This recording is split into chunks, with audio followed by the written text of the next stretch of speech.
There are so many unanswered questions about the Suzuki GSX8S right here.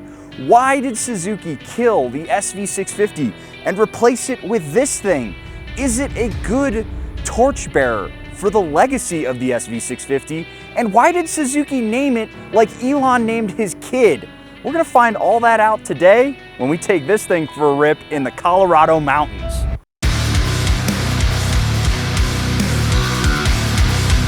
What's going on, everybody? Welcome back to the show, and that is correct. Today we have the Suzuki GSX8S. Stumble on that every single time I try to say it because it's a horrible name, and Suzuki needs to take that back to the drawing board. The question is, do they need to continue to work on this motorcycle to bring it up to the SV650's legacy, or is this a completely different animal? Sitting right here, I'm getting a lot of Duke 890, Duke 790 vibes. And given that it's got that same 270-degree parallel twin, I'm inclined to agree. Now let's get this thing out in the Twisties here and see how it shakes down, because there's a lot to talk about with this motorcycle. And honestly, I just really want to ride it through some nice Colorado Twisties.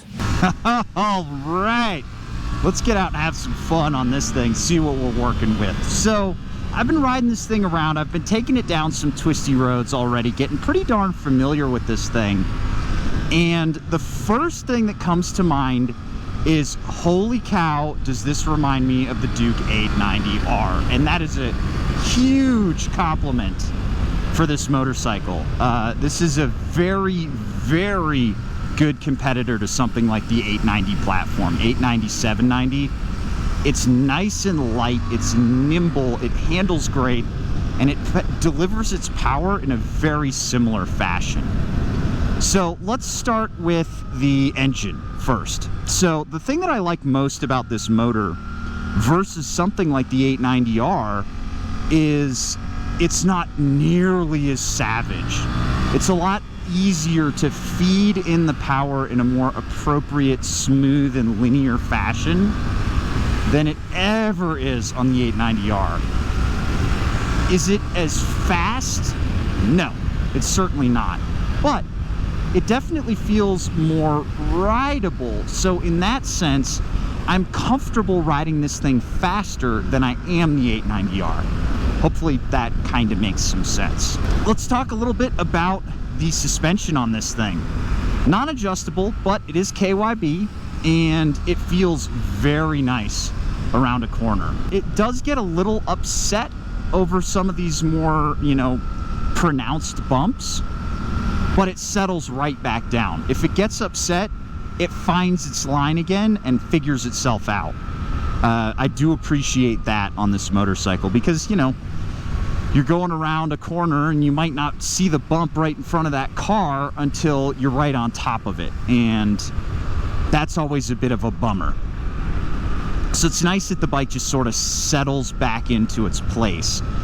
But once it gets on its line, it stays there really, really nicely. And it's very nimble to tip in, especially going down these beautiful mountain twisties. It feels excellent. Talking brakes next. Yep, they do the brake thing. They're very well paired with this motor, I would say. They handle the power that it's putting down well. They get you in a good position to set up for your turns and so forth. The feel through the lever is pretty darn good. Not the best in the world, but for what it is, totally works. One thing I'm really enjoying about this bike through the twisties is how narrow it is between the legs. And this is another thing that just reminds me so much of the Duke. The Duke, it feels like there's maybe a fist or two fists between your knees, and that's all I've got here. It's so unbelievably narrow. It feels really great. It's really easy to get over and use your outside leg to bury into the tank. Love how it feels doing that.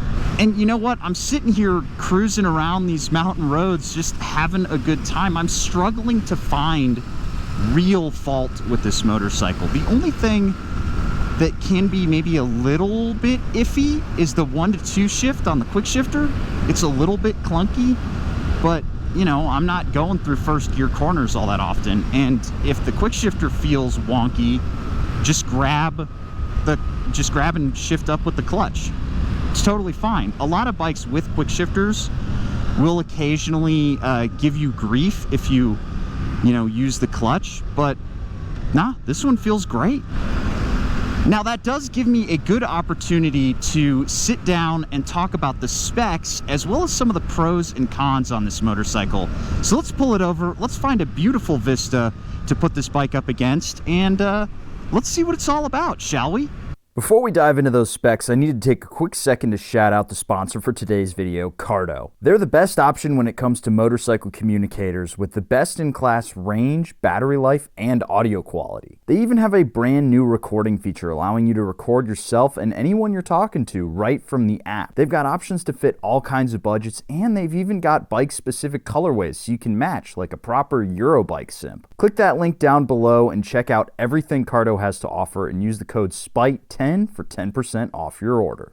Diving on in with the specs on this bike here, this thing has a 776cc parallel twin with a 270-degree crank. I don't understand why they didn't just go to like 799 or something like that. It's a very odd displacement in this bike. However, it's putting down 82 horsepower and roughly 60 foot-pounds of torque, closer to 58, while weighing in at just about 440 pounds. That's a little bit heavy when you consider bikes like the 890 are sub 400.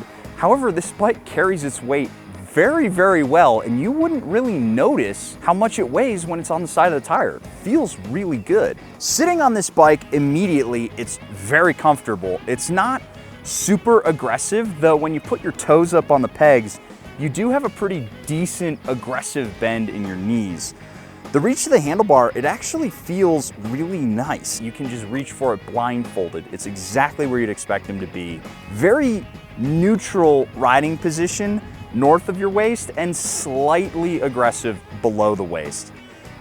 When I get it off the side stand, you can see I've got a soft bend in the knee. However, this seat is pretty narrow between your legs, so you actually have a lot more reach than you might think, despite it feeling like a slightly taller seat height. Now, let's talk about pros and cons on this motorcycle. First thing that I'm gonna talk about, the best pro, $8,850 for this machine right here. That's a screaming deal for what you get. I'm just gonna tell you right now, if you're looking for a motorcycle sub 10 grand that's going to be a ton of fun, handle great, and do whatever you want, boom, right there. It's really hard to argue with that kind of price. However, to make that price point, there are a couple of things that are missing. There's no cruise control on here. The brakes are a little bit soft. Personally, I think it has the general Suzuki problem of not really having a ton of personality. It doesn't really feel like it's talking to you or anything like that. And sometimes you get on a motorcycle and you just get that vibe from it, that it's more than just a vehicle. This is kind of just a vehicle. It's a fun vehicle, don't get me wrong, but it's very mass produced and there's nothing truly unique about this thing. That's classic Suzuki stuff, so you either love that or you're just like, whatever, I'll make do. I do want to talk about the looks here though. I find these looks are probably on the polarizing side, whether or not you are really for them or you're really against them. It's a lot like the Kiska style from KTM, where it's very aggressive, it's very angular and very sharp. However, it's not as alien looking as the KTM Duke line. It's a little bit more like an MT meets a KTM Duke. Whether or not that's for you, that's up to you to decide. I do kind of wish that this blacked out colorway had a little bit more going on. It just feels a little bit flat and black for my taste. I would definitely get something with a little bit of color on here. Beyond that, there's not really a lot of pros or cons to talk about on this motorcycle. I end up nitpicking a lot because that's just what Suzuki does. They make a very good motorcycle, a solid 7 out of 10. Nothing really stands out, nothing really draws it down, but that means you're getting a great bike. However, let's go talk about this thing on the highway and see if it can stack up, because we've been having fun on the Twisties, but to get there, you usually gotta go down the highway. And sometimes these naked bikes they can suck out there. Now pulling out onto the highway on the GSX8S, I'm gonna keep this nice and short and sweet because my helmet is very loud. I'm gonna try to yell over the wind noise because I am wearing a dual sport helmet. However, I do want to talk about this bike out here. Let's start out with the bad stuff, the sort of bad stuff. Let's go with the cons first. So for most people, one of the cons is on the highway, no wind protection. Personally, I'm okay with that because I don't like a lot of wind blast hitting me in the face. And when I don't have wind protection, I get really clean air around my helmet, and I much prefer that. I'd rather get hit in the chest than get hit in the head with dirty air.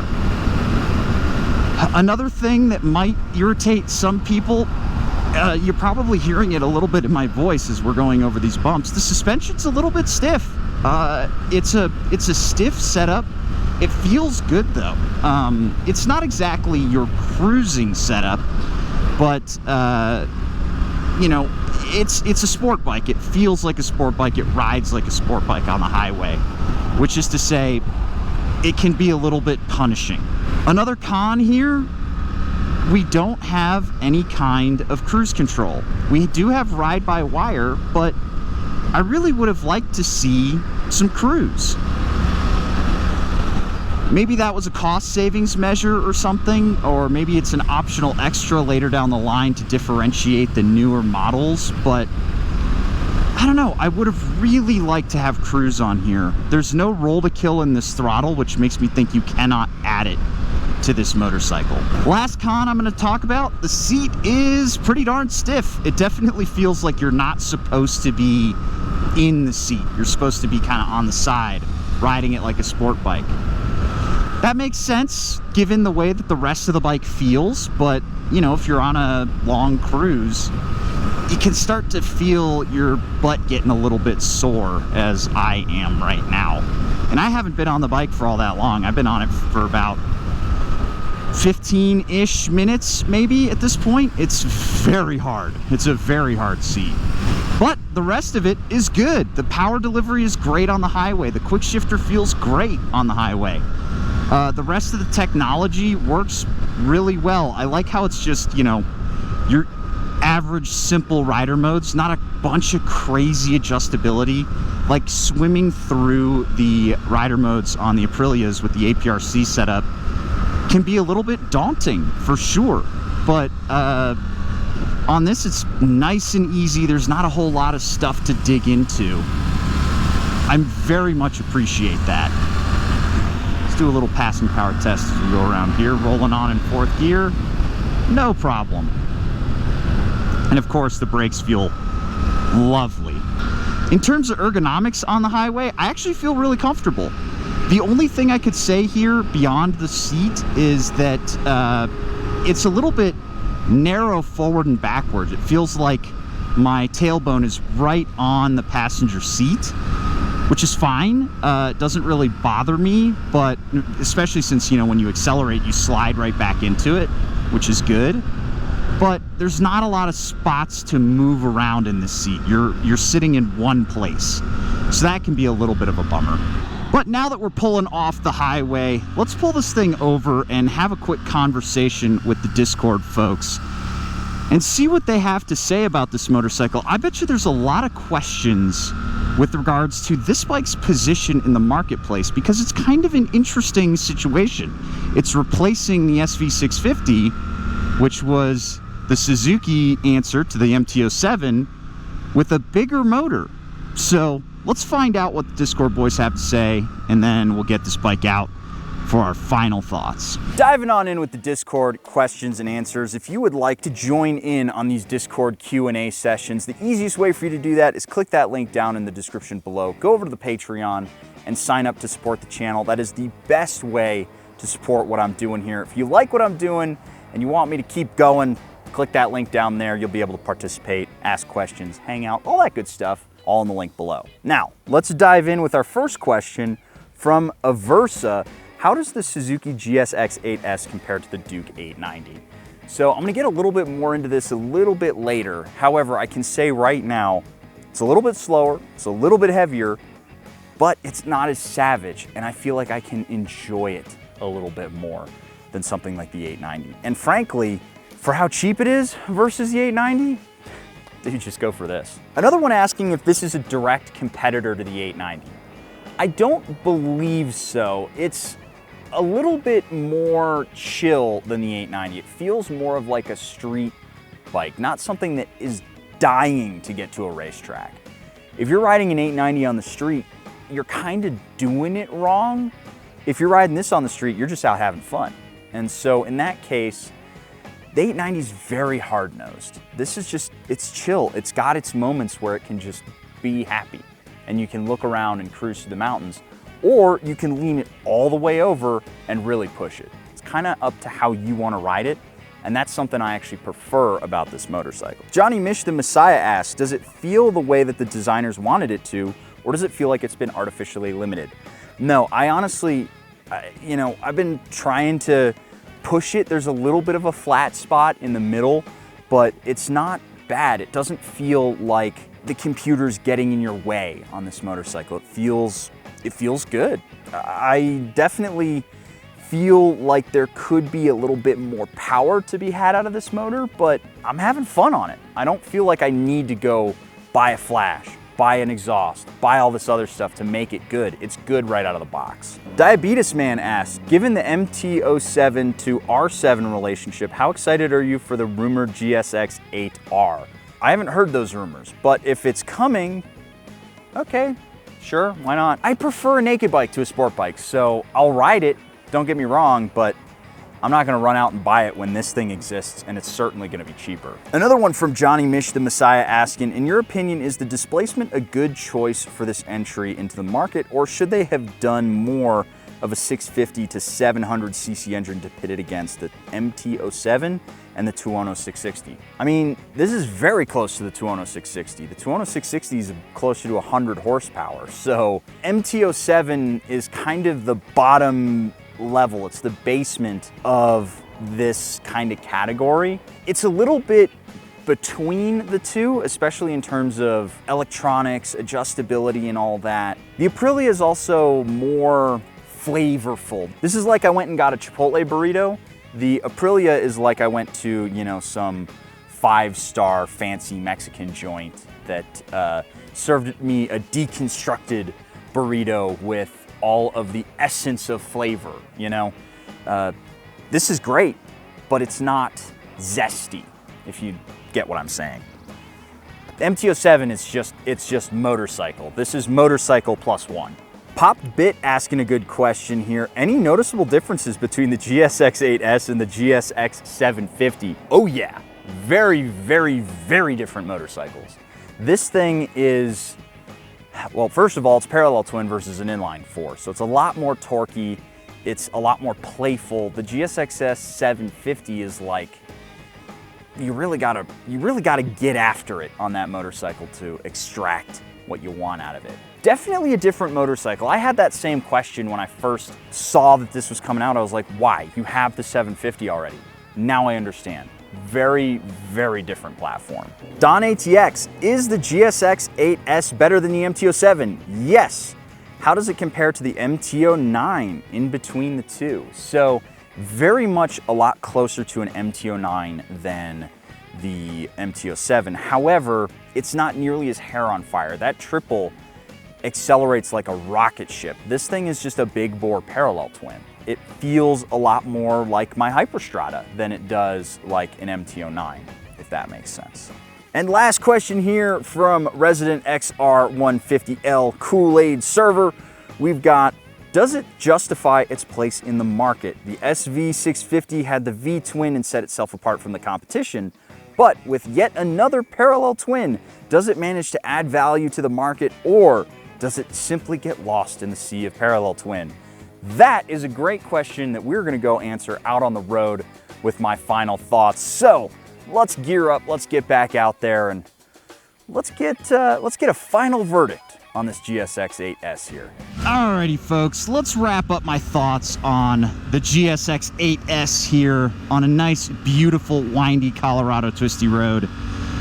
The best thing I could say about this is that Suzuki made a Duke here. It's exactly what you'd expect from your middleweight, you know, higher weight naked bike. It's torquey. It's got great brakes. It's got great handling chops. It's got good tech on it. It's definitely an upmarket motorcycle, and it doesn't feel cheap beneath the fingers. It's all of the control points, all the touch points on this motorcycle feel good. Is it as super duper premium as some of the like fancier bikes from Europe? No, God no. But you're not paying for that price either. This is definitely a more approachable, more accessible option. And if you're worried about, as I know a lot of people are, European reliability, you don't have to deal with that issue from Suzuki.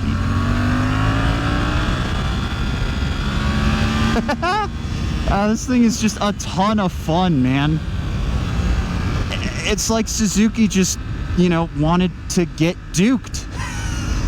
Steal KTM's catchphrase. It feels exactly like a more live-withable version of the 890R. I remember when I rode the 890R, you know, I had it in full power mode and I was like, nah, dude, you gotta tone it down. This thing is excessive, it's jerky, it's savage. This does not have those problems. There are some points where you roll that throttle and you can feel the torque like pull you back, but it's not aggressive. It gives you what you want, really nice, manageable, usable power with well-sprung suspension and a good engine note from this parallel twin. I was definitely a little bit iffy on this motorcycle because it was just another parallel twin. But you know what? It does the thing, and it does it really, really well. Is it perhaps going to be the motorcycle that you keep forever? I don't think so. I don't think it has enough panache, enough zest and joie de vivre for that. However, for a couple of seasons, ride the piss out of this thing, man, and it's just gonna take it. This is a great ride. It's a great choice, and I highly, highly recommend it to anybody who's interested in a fun, cheap, approachable naked bike. One thing I am gonna point out though, not a beginner bike. 100% not a beginner bike. You could start on an SV. Do not start on the GSX8S. And in that sense, I guess the last question is this the worthy successor to the SV650? No, it's not. It's a different motorcycle, very different motorcycle. It's not beginner oriented. It's definitely meant to be something that could be either your next step up or potentially even a finisher motorcycle if you don't want something that's bigger or more powerful with more technology. So let's call it a day here with a solid thumbs up for the GSX8S, and I'm gonna keep riding some of these beautiful twisty roads out here in the mountains. This is where this bike was meant to live. I'll catch you guys in the next one, and I'll see you later.